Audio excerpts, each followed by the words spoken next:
Você precisa entender uma coisa que eu aprendi esses dias. Na verdade a gente sabe, mas parece que falta uma chave. E eu ouvi: não existe Espírito Santo mirim. O que existe é Espírito Santo. O mesmo Espírito Santo que está aqui, que trabalha na minha e na tua vida, está lá no Kids agora, é o mesmo. Ele pode usar formas diferentes, maneiras diferentes, mas é o mesmo Espírito.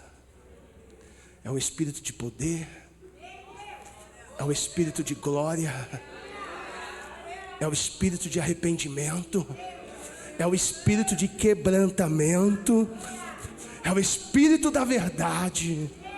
É esse mesmo Espírito que tem que estar atuando em mim, em você, é o que vai atuar, é o que está atuando na vida dos nossos filhos, das nossas crianças. É Ele que vai trazer arrependimento, é Ele que vai trazer quebrantamento, é Ele que vai trazer a convicção do pecado, da justiça e do juízo. Mas é Ele também que vai apoderar os nossos filhos, é Ele que vai colocar novos dons e novas línguas, é Ele que vai levantar as nossas crianças como profeta dessa geração. Deus tem alguma coisa conosco, e Deus tem alguma coisa com os nossos filhos. Esse não é o teor da mensagem, é por isso que eu encurtei um pouco o louvor. Mas em março, quando nós decidimos alugar esse lugar, o Kids, essa igreja não tinha renda suficiente para pagar os 8 mil reais de aluguel do Kids. Não tinha renda suficiente, não tinha arrecadação suficiente. Em março, quando nós resolvemos alugar esse lugar, e Deus sinalizou para mim: aluga, toma esse lugar, porque esse lugar será um lugar onde eu vou me manifestar às crianças desta igreja. Nós não tínhamos condições, não tinha entrado até então em nenhum dos meses um valor que daria para pagar o aluguel daqui e o aluguel de lá. Estou em cima de um altar. Nós não tínhamos condições. Você lembra que eu fiz um voto com Deus, sem o dinheiro do depósito, sem como pagar.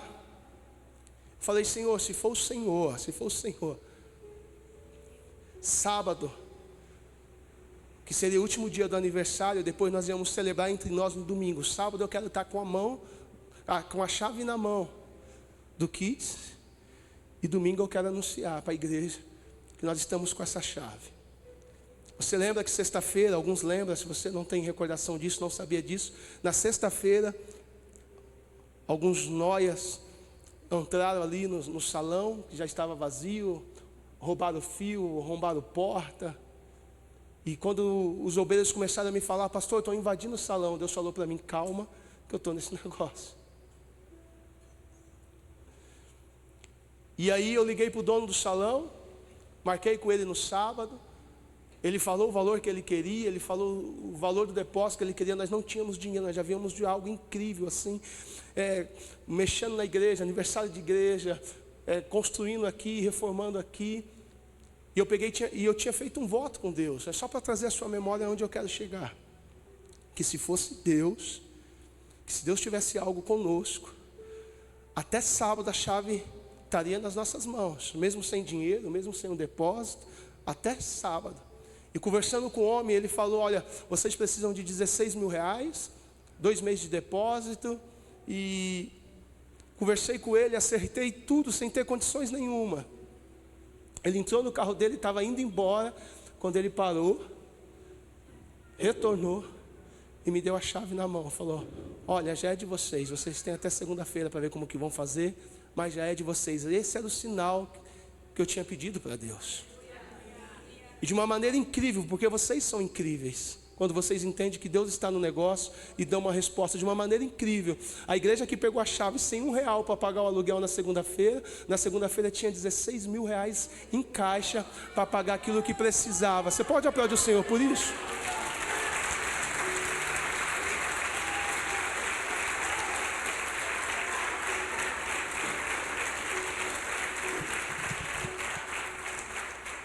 Abrimos o Kids. Está acontecendo o que está acontecendo até hoje. Nos nossos olhos humanos, preste atenção no que eu estou falando. Nos nossos olhos humanos seria impossível o Kids estar funcionando sem a lanchonete estar funcionando. Nos nossos olhos humanos, a irmã sabe disso. Seria impossível a gente pagar o Kids sem a lanchonete. Mas quem disse que Deus só trabalha com possível? Ele trabalha no impossível. Ainda não abriu, mas até hoje também não faltou o que nós precisávamos para pagar o que tinha que ser pago. Fizemos cantina, fizemos de outra maneira, mas está tudo certo. Porque Deus só sustenta, só provê aquilo que Ele levantou. Agora o que eu quero falar com vocês, vamos entrar na mensagem. No mês de outubro eu vou falar muito sobre relacionamento de pai com filho, de filho para com pai. Eu quero entrar nessa mensagem. Então, mês de outubro, se eu fosse você, não perdi os cultos de quinta-feira. Mês de outubro, se eu fosse você, não deixava o seu filho longe daquilo que Deus está fazendo nesse ambiente.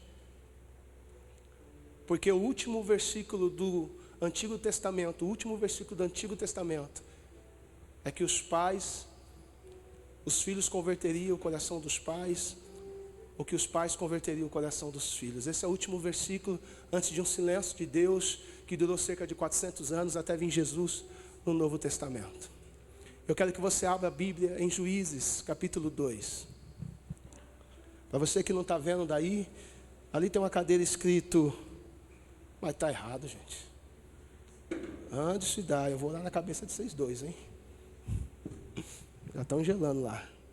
Quente, morno e frio. Diga para mim, quente.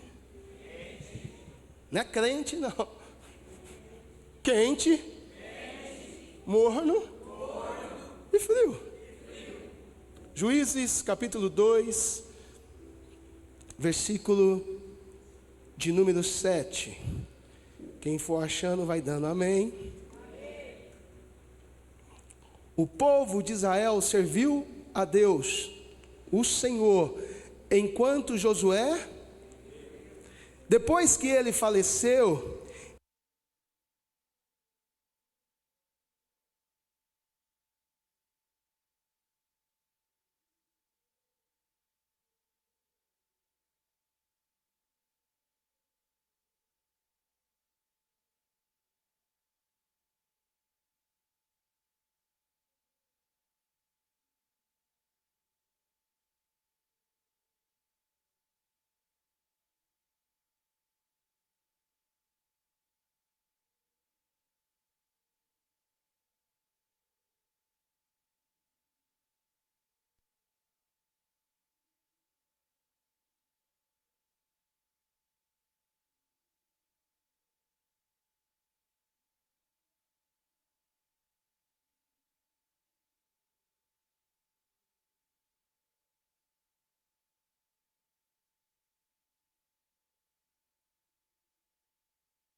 essa primeira geração que eu coloquei aqui quente, é a geração de Josué. É uma geração que conheceu a Deus, que andou com Deus. Uma geração que viu os feitos de Deus, que viu milagres acontecendo. É uma geração que viu as muralhas caindo pelo poder de Deus. Eles não moveram uma espada, eles não moveram uma ferramenta de guerra. somente obedeceram uma voz e rodearam as muralhas e bradaram, e elas caíram pelo poder. Então essa geração é uma geração que conheceu o Senhor, andou com Ele, viu os milagres. Essa geração é uma geração que não conheceu o Senhor, não conheceu, só ouviu falar, não tinha intimidade, não viveu o milagre, só ouviu falar do milagre dos pais, só ouviu falar do milagre do passado, mas que não conheceu, não viveu o milagre. Essa conheceu, essa só ouviu falar. Aí nasce uma geração que não conhece, que não ouviu falar, que não sabe quem é Deus, que não sabe das grandezas de Deus, que não sabe do poder de Deus. Essa geração aqui é a geração compromissada. É a geração que se levanta em tempo de crise, em tempo difícil e diz: eu e a minha casa, nós vamos servir o Senhor. Essa aqui é a geração compromissada, a geração que diz: eu e a minha casa, nós vamos servir a Deus, independente do que estão falando, independente das circunstâncias, independente do rei que se levantou, independente do governo que se levantou, as nossas vidas estão diante de Deus. É uma geração compromissada. Essa geração aqui é a geração distraída, que acha que tudo é normal. Quando der eu sirvo, quando der eu faço. Deus sabe, né? Deus sabe da minha vida, Deus sabe das minhas coisas. Essa geração aqui é a geração que tenta encaixar Deus na vida dele. É como se o evangelho fosse um carro e você pudesse escolher os opcionais. Eu quero assim, com roda, eu quero assim, de tal jeito. É uma geração distraída, que não vê o inimigo em nada, que não vê o diabo em nada. Geração do compromisso, geração distraída, geração desviada. Se essa geração aqui tinha compromisso, essa geração aqui é do mais ou menos.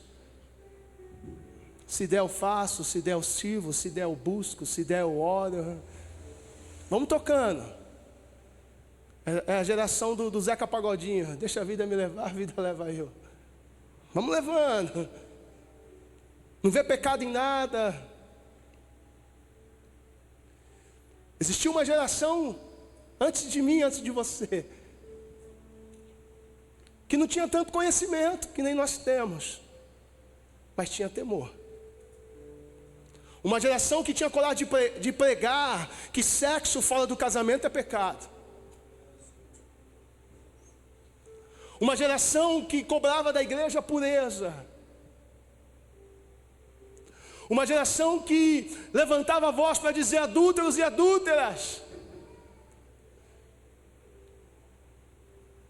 vocês vão queimar no fogo do inferno se não se arrepender. Mas essa outra geração não, tudo pode, o importante é ser feliz. É uma geração de hippie, uma geração que não tem muito comprometimento, uma geração que não está muito nem aí para nada. Que diabo? Diabo não existe não, rapaz.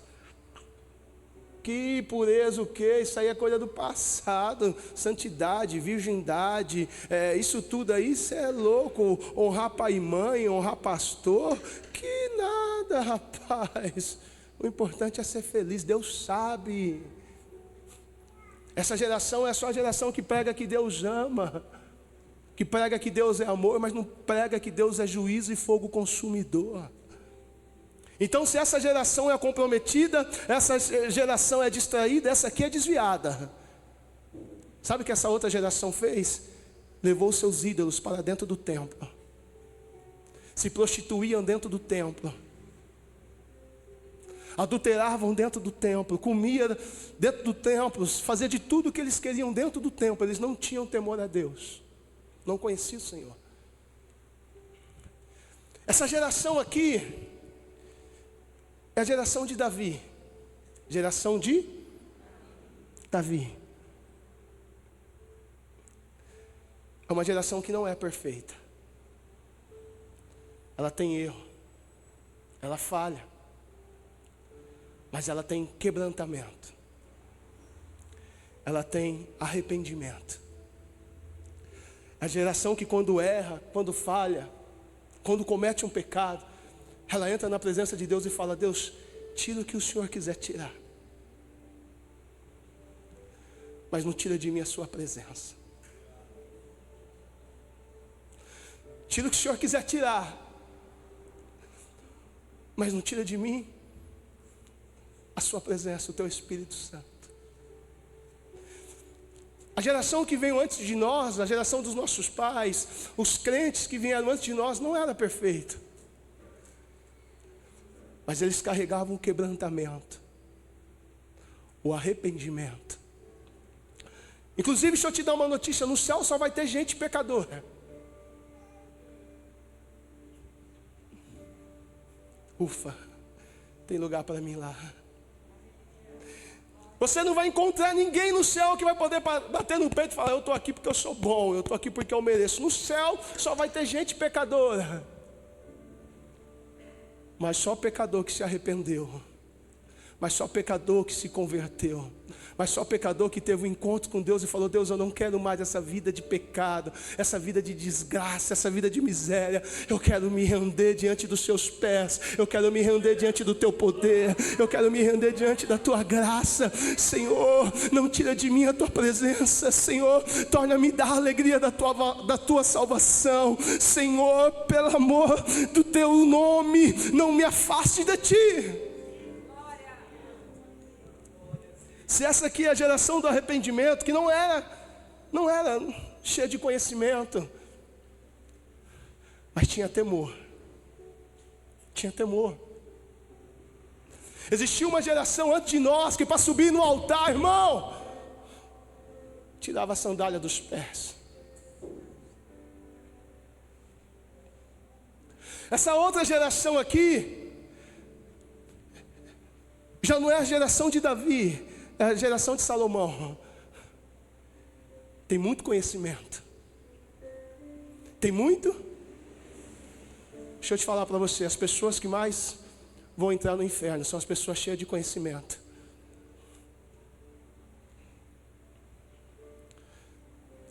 Essa aqui tem muito conhecimento, mas tem pouco temor. E conhecimento sem temor é um perigo.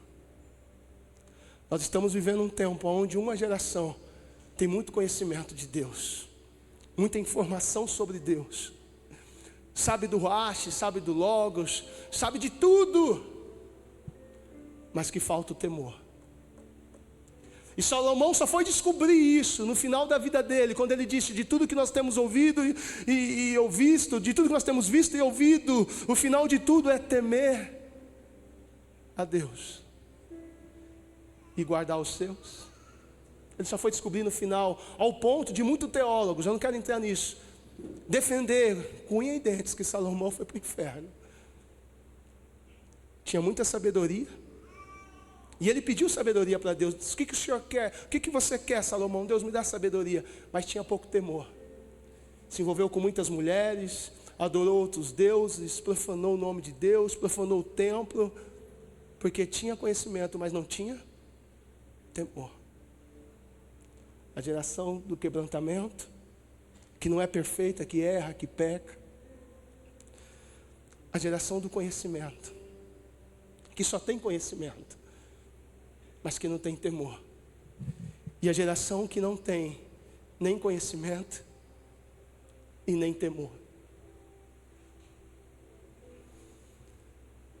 A geração que não tem conhecimento e nem Davi e Salomão, e se eu não me engano, o próximo filho de Salomão é Roboão, que em 3 dias foi o pior rei que Israel teve até então.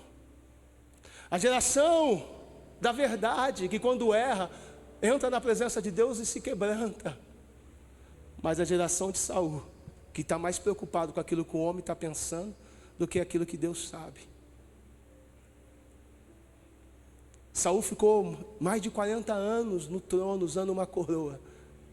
Ele perdeu o reinado nos primeiros 2 anos.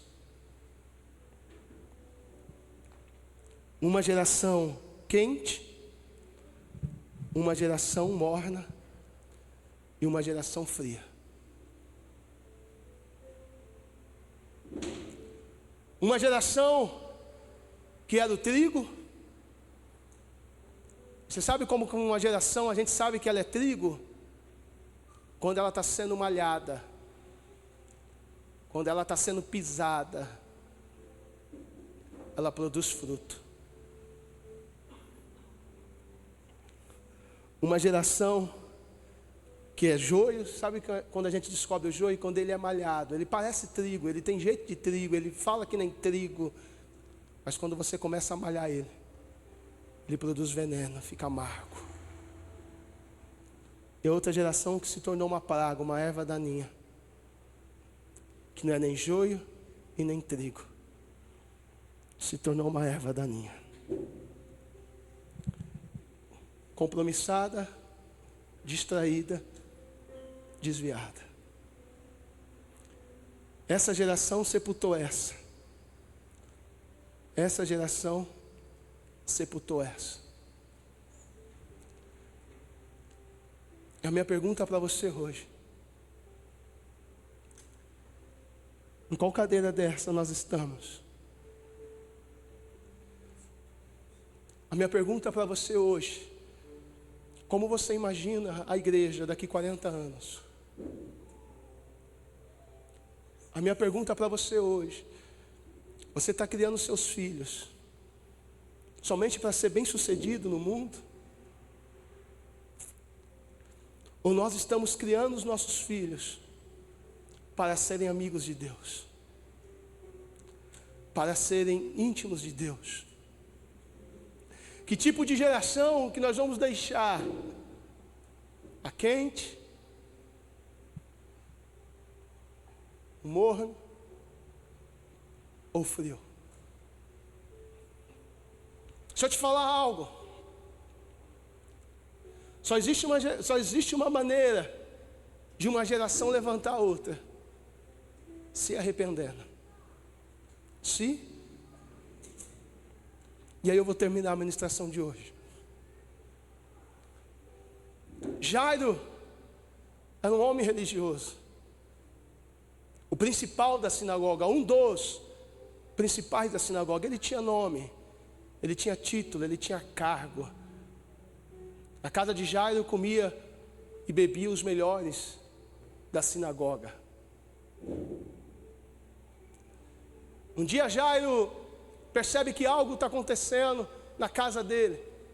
E Jairo percebe que a filha dele está enferma. E Jairo busca recursos médicos, busca o pessoal da sua sinagoga, da sua seita, da sua religião. E Jairo percebe que ninguém em nada pôde curar aquela menina, ela só ia piorando. E aí começa um trabalhar na vida de Jairo. Ele vai ter que rever os seus conceitos. Ele vai ter que rever a sua maneira de pensar. E Jairo, ele quebra uma aliança, ele quebra um laço dele com a religião, dele com o achismo dele com aquilo que ele pensava. E ele vai atrás de Jesus. Ele vai procurar Jesus. E quando ele chega em Jesus, ele diz: Jesus, eu tenho uma filha em casa, e ela está quase morta. Aquela filha de Jairo representa uma geração que está morta, que não conhece Deus, que não sabe quem é Deus. Jairo representa uma geração religiosa, convencida que precisa se arrepender e que precisa ir aos pés de Jesus, para que aquela geração que está morta possa se levantar.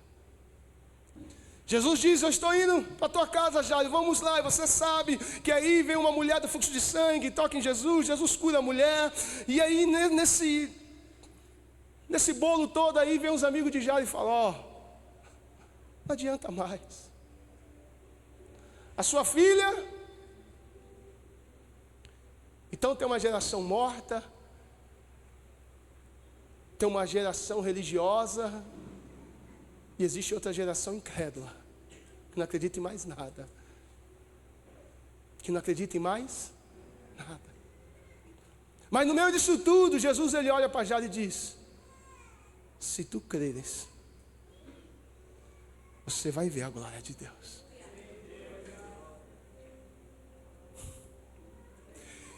Enquanto tinha alguém dizendo, não dá mais, e quando tinha alguém dizendo, agora não adianta mais, Jesus está caminhando para a casa de Jairo. Jesus entra na casa de Jairo. E uma coisa incrível, irmão, que eu quero que você me ouça com carinho, com entendimento, para você não tomar decisões erradas, pelo amor de Deus. Eu não vim aqui debaixo de alma, não, então me ouça com carinho. Jesus entra na casa de...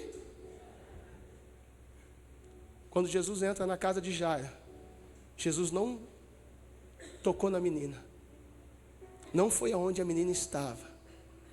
Ele não fez nada com a menina. A primeira coisa que ele fez foi: tira todo mundo da casa. Tira todo mundo da...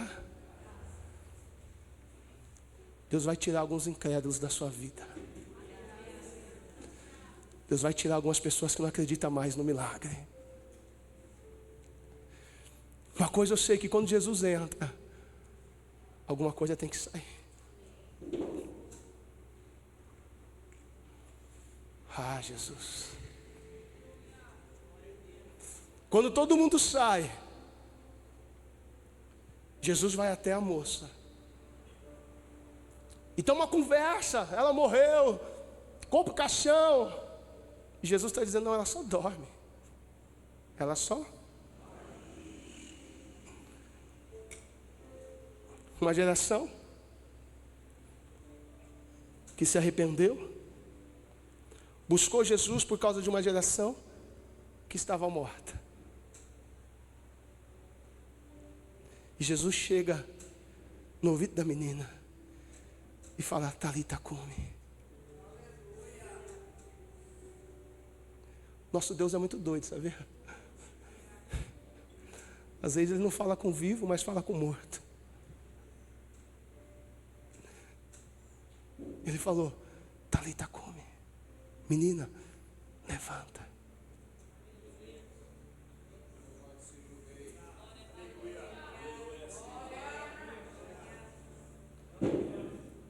A menina levantou. E a primeira coisa que a menina disse: eu tenho fome.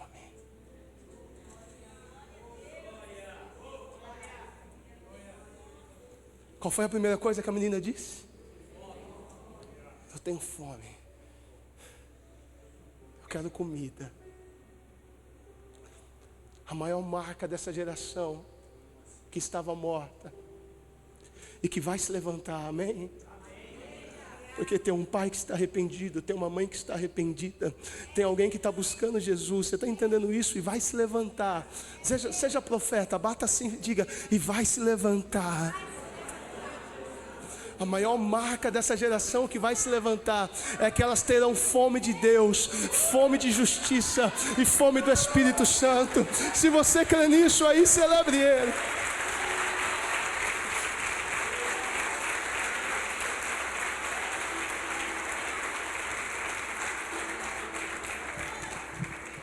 Você já percebeu que geralmente é assim? Tem gente que foge da regra. E quando alguém está doente, a primeira coisa que ele perde é o apetite.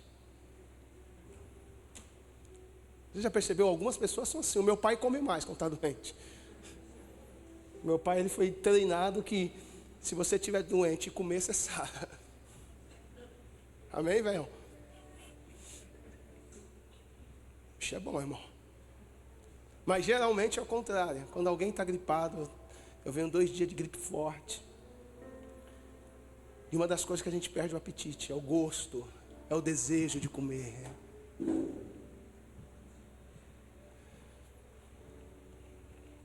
Quem está morto não tem fome. Quem está morto não quer comida. Um dos primeiros sinais, irmão, que você está numa UTI espiritual, num leito espiritual. Um dos primeiros sinais que uma geração está caminhando para o cemitério, está morrendo. Ela perdeu a fome. Ela perdeu o apetite.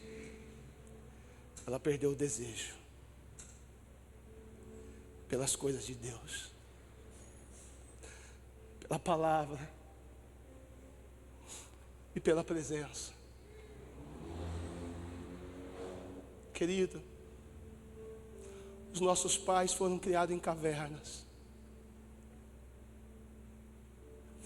Nós fomos criados em casas. Estamos criando os nossos filhos em palácios. Para poder perceber uma só coisa. O que os nossos filhos mais precisam é da presença do Espírito. Os nossos filhos não precisam de um pai que dá tudo o que eles querem. Os nossos filhos precisam de profetas e de profetisas que levante mão santa e que coloque sobre a cabeça deles e diz para ele: assim diz o Senhor, filho. Eu tinha uma avó, irmão, que se converteu, acho que eu já disse isso. Ela estava indo para um centro de macumba. E indo para o centro de macumba, ela parou na frente de uma igreja, Assembleia de Deus, que hoje é top, uma das igrejas mais conhecidas em Porto Alegre. Mas na época era só uma igreja de madeira, com algumas irmãs da intercessão orando e cantando.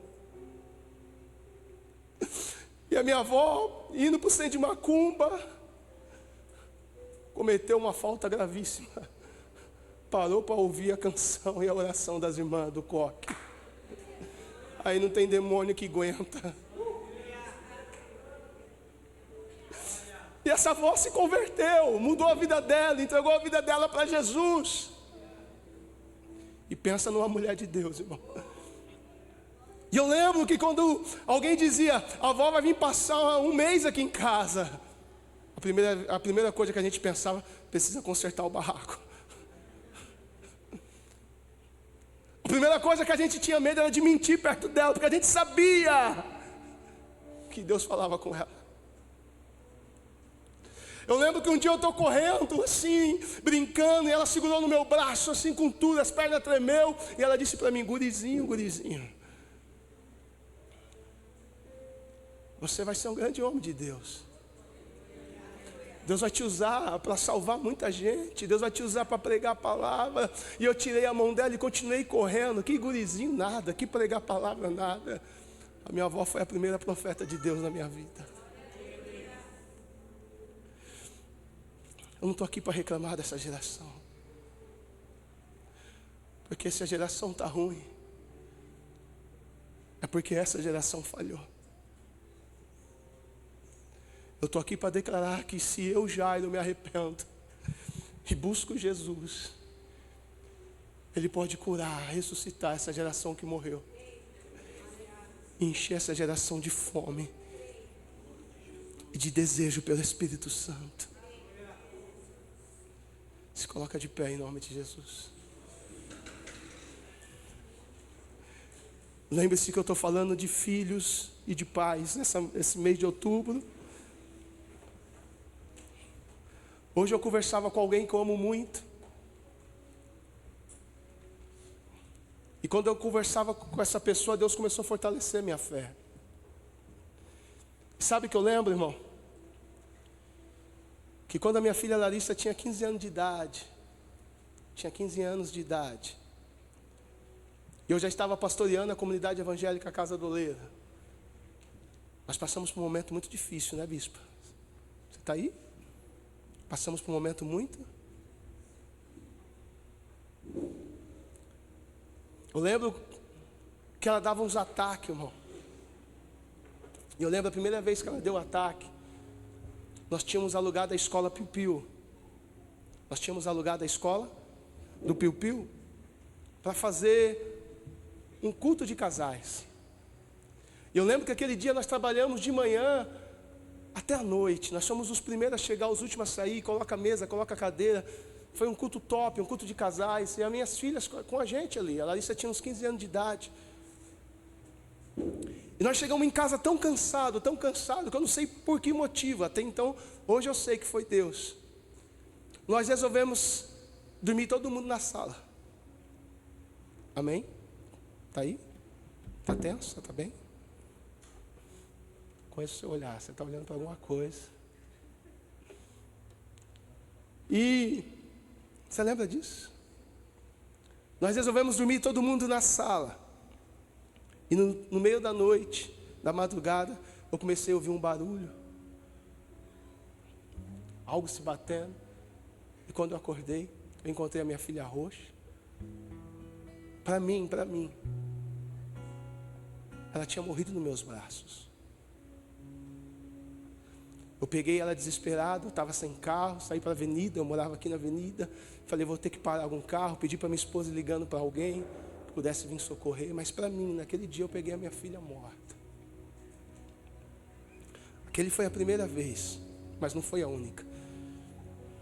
Daquele dia em diante, todas as manhãs, era terrível para mim e para a bispa. Porque ela só tinha esse problema, geralmente ao amanhecer, 6 horas da manhã, 6:30 da manhã. Geralmente o horário dela levantar para ir para a escola. E foi uma jornada, eu tentei procurar ajuda com os crentes. Alguns diziam para mim, é demônio. Outros diziam para mim, é isso, é aquilo. Eu falava, poxa Deus, não é uma geração perfeita. Mas é uma geração que está tentando ser sincera, tentando te buscar. E eu lembro que nós tínhamos que revezar. Então um ficava um pouco acordado, o outro dormia, a gente ia trabalhar cansado. E foi dias difíceis, irmão. Até a gente descobriu que a Larissa tinha era falta de açúcar no sangue. Era falta de açúcar. E como ela passava a noite inteira sem se alimentar, pela manhã o açúcar do sangue chegava a 0 e ela dava aquele ataque. Mas até descobrir a gente sofreu, irmão. Um dia eu peguei minha filha praticamente morta, em outro ataque. Saí com a bispa de carro, socorrendo ela, levamos até o geral. Quando eu deixei ela no geral, Deus falou para mim, volta e prega a palavra.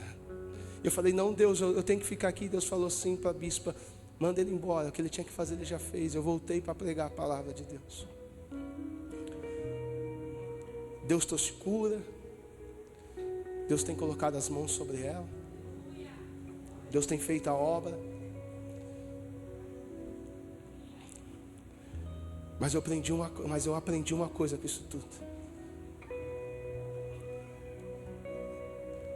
Eu nunca orei como eu orava naqueles dias. Eu nunca busquei Deus como eu buscava naqueles dias.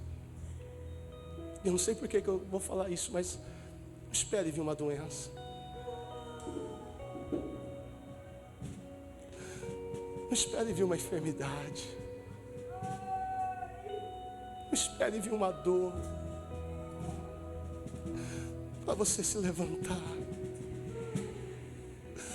Para você dar uma resposta. Não espere algo quebrar. Você não é um erro. Pastor, mas eu nasci de um abuso. Pastor, eu nasci de um estupro. Não, você não é um erro. Pastor, eu não carrego o nome dos meus pais. Pastor, eu fui abandonado, eu fui largado. Não, você não é um erro. Se você está aqui respirando, é porque Deus tem algo com a tua vida. É porque Deus tem algo com você. Porque Deus tem algo com a tua casa. É porque Deus tem algo com a tua família. Mas eu posso ser sincero com vocês. Hoje eu entrei na presença de Deus. Eu acredito que foi até por isso que Deus me deixou com essa gripe, sabe, assim, meio abatido. E eu pedi perdão para Ele, porque aqueles dias eram dias. E olha, irmão, que eu tenho uma vida de oração. E olha, irmão, que eu não estou falando isso para minha glória não, que eu tenho uma vida de busca e de dedicação. Mas não se compara com as orações daqueles dias e com as orações daquele tempo. Sabe, irmão, naqueles dias eu não tinha tempo para ficar ouvindo o que fulano estava falando, o que ciclano estava pensando. Eu sabia que a única coisa que me restava era crer. Crer mesmo quando a medicina não tinha uma resposta, porque a gente passava de um médico no outro, pagando um médico particular sem poder, e às vezes a gente ouvia, olha, não tem nada, mas a gente sabia o que a gente vivia. Então crer mesmo quando a medicina não tinha uma resposta, mesmo quando os amigos olhavam e diziam, olha, o erro está em você. Crer mesmo quando a gente não tinha mais força, mas quando uma geração se arrepende, quando uma geração busca o Senhor, quando uma geração se entrega de verdade, ela tem autoridade para levantar uma geração que estava morta ou que estava quase morrendo. Ela tem autoridade para profetizar. Você está entendendo isso? Em nome de Jesus, levanta a sua mão, deixa eu ser profeta na sua vida. Os nossos filhos não vão morrer, os nossos filhos não vão ficar aí nesse mundo perdido sem conhecer o Senhor. Os nossos filhos serão os profetas desse tempo, serão cheios do Espírito Santo. Os nossos filhos terão fome e sede de justiça, porque nós seremos uma geração do quebrantamento, nós seremos a geração do arrependimento, nós seremos uma geração que está mais preocupada com o reino do que com uma placa de igreja, do que com uma religião. Nós seremos uma geração, irmão, que teremos intimidade com Deus, que vamos nos lançar aos pés de Jesus, e aí uma geração vai se levantar com fome, poder e glória. Se você crê nisso, dá um brado aí no seu lugar.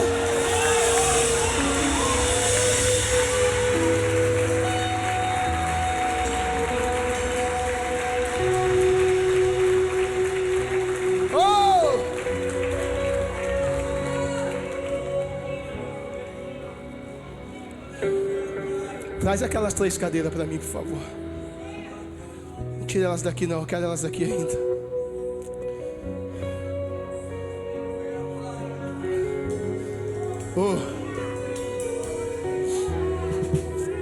Se existir alguma maldição hereditária, acabou em você.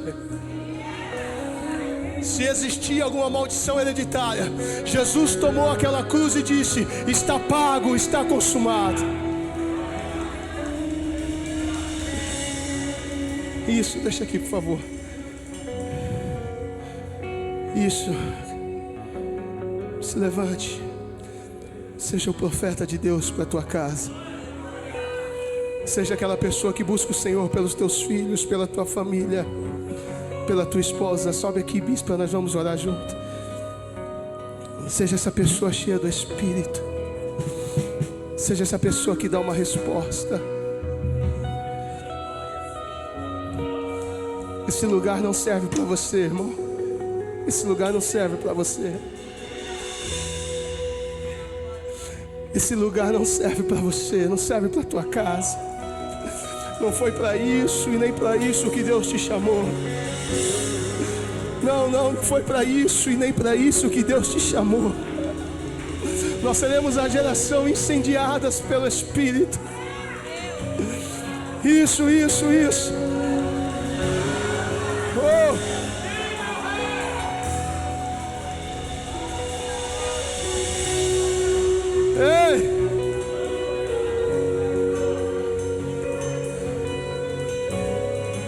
Faz sentido?